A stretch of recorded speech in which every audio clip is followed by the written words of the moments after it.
Right now, as you watch this, your brain is being rewired, not metaphorically, literally. The way your eyes are positioned on this screen at this exact moment is triggering a neurochemical cascade that is actively shaping which neural circuits strengthen and which ones weaken.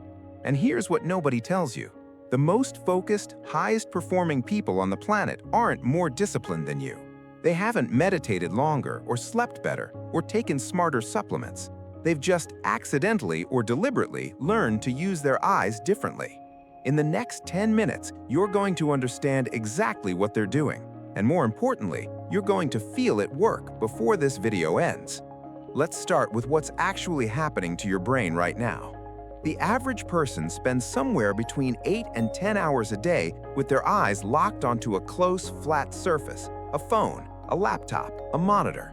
And every single hour of that, your visual system is sending your brain the same signal: narrow, close, fixed. That signal has a name in neuroscience: tunnel vision.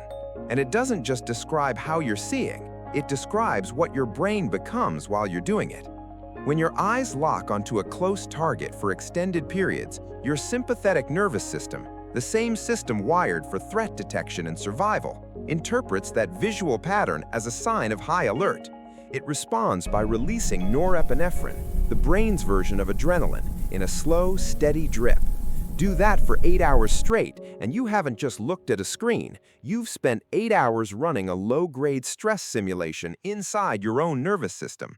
This is why you close your laptop at the end of a workday feeling mentally exhausted, but somehow still wired. Why you can't switch off. Why sleep feels just out of reach even when your body is physically drained. You didn't burn out from the content of your work. You burned out from the visual posture of it. Here's what makes this both frustrating and incredibly exciting. Your eyes are the only part of your brain that exists outside your skull. They are a direct two-way interface between the external world and your internal brain state, which means you have a lever right now available at any moment that can shift your entire neurological state in under 90 seconds. Most people have never been told this lever exists. Today, you're going to learn exactly how to use it.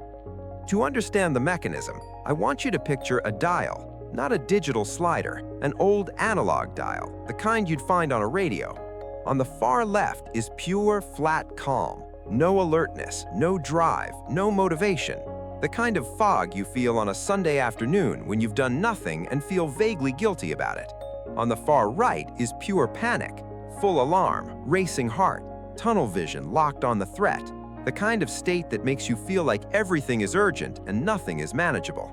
The sweet spot, the zone where focus, creativity, and neuroplasticity all peak, sits at roughly 7 out of 10 on that dial.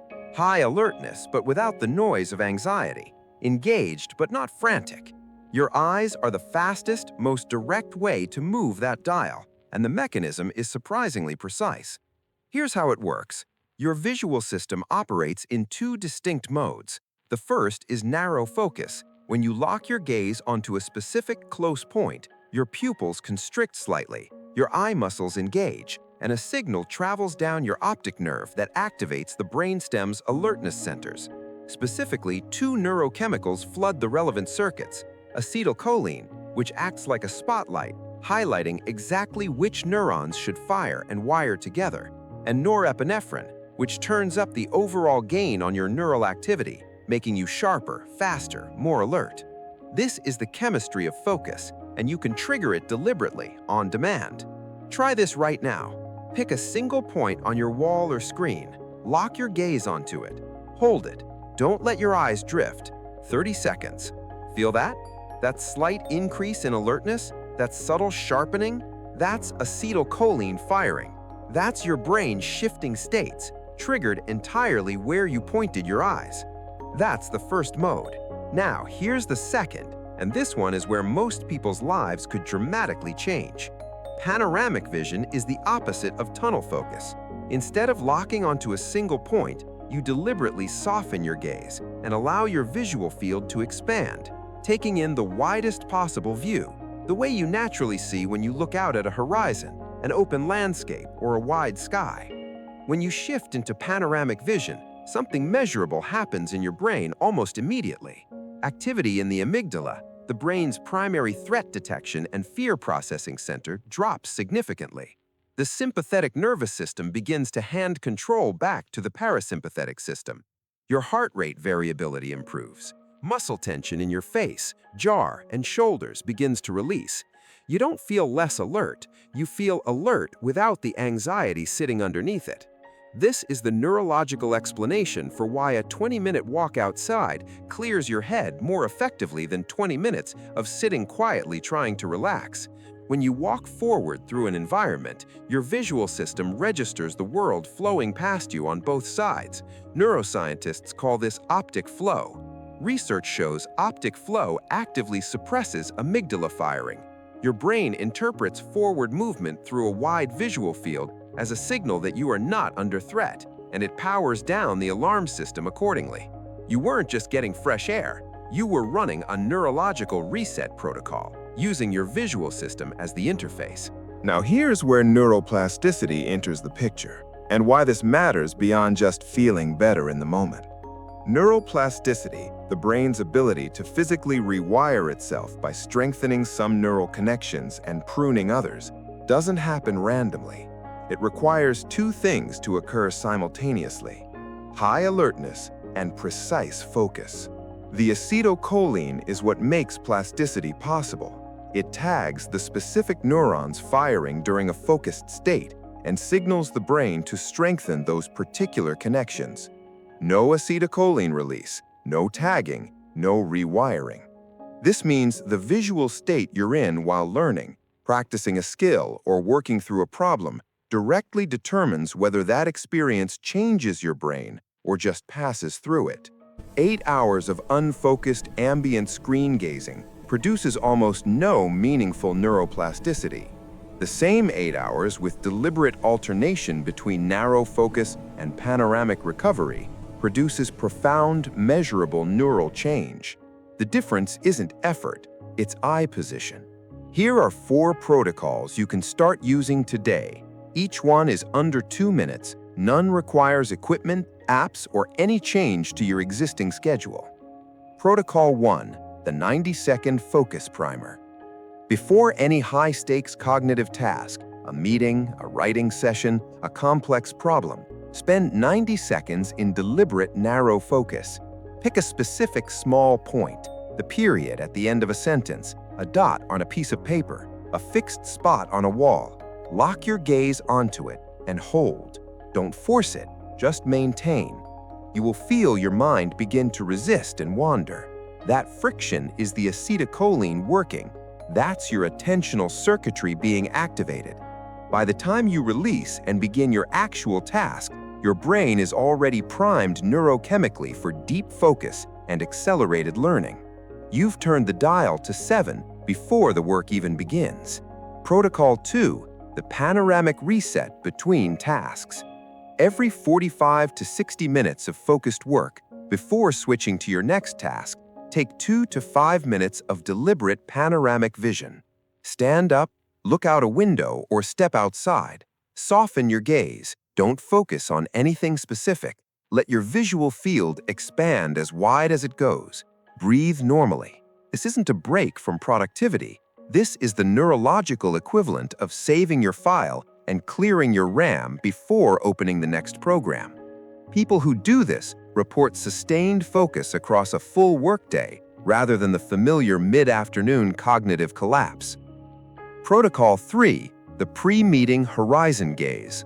Before your next high-pressure conversation, presentation, or negotiation, find a window or step outside for 90 seconds and look toward the furthest point you can see, a roof line, a tree line, an actual horizon. Broaden your gaze to panoramic. Research on amygdala modulation consistently shows that this single intervention measurably reduces threat response activity before a stressful social situation. You walk in with a calmer nervous system, faster access to your prefrontal cortex, the seat of nuanced thinking and emotional regulation, and a physiological baseline that reads as confidence rather than anxiety. The people in the room will feel the difference before you say a word. Protocol 4, the evening visual wind down. One of the primary reasons screens destroy sleep quality isn't just blue light wavelength, it's the sustained, narrow-focus visual posture maintained throughout the evening. Your nervous system receives hours of tunnel vision alert signals right up until you try to switch off. For the final 30 minutes before sleep, eliminate close screen exposure entirely and spend at least 5 minutes in panoramic or distance vision, a window, a dimly lit room, an open space. This gives your sympathetic nervous system the visual signal it needs to begin handing control to parasympathetic dominance. You're not just avoiding blue light, you're actively down-regulating the alarm system so sleep can actually begin. Go back to that dial for a moment. Most people move through their entire lives letting external circumstances turn it. Deadlines push it right, weekends nudge it left, and they spend the space between just reacting, hoping today is one of the easier days, waiting for a holiday to feel like themselves again. What the neuroscience is telling you is something genuinely different. The dial has a manual override. It always did. It's been sitting in your eye sockets this entire time. The brain doesn't distinguish between a real threat and a visual pattern that resembles one. 8 hours of tunnel vision registers as 8 hours of low-grade alarm, regardless of what you are actually doing. But the reverse is equally true. 90 seconds of deliberate panoramic vision registers as 90 seconds of genuine safety, and your neurochemistry responds accordingly. You are not at the mercy of your stress levels. You are not simply a product of your sleep, your diet, or your circumstances. You are, in part, a product of where you have trained your eyes to go. The highest performers aren't operating in a different nervous system. They've just learned, consciously or not, to use the one they have more precisely. Now you know the mechanism. The only question is whether you'll use it. Start with 90 seconds, right now. Pick a point, hold it. Your brain is already listening.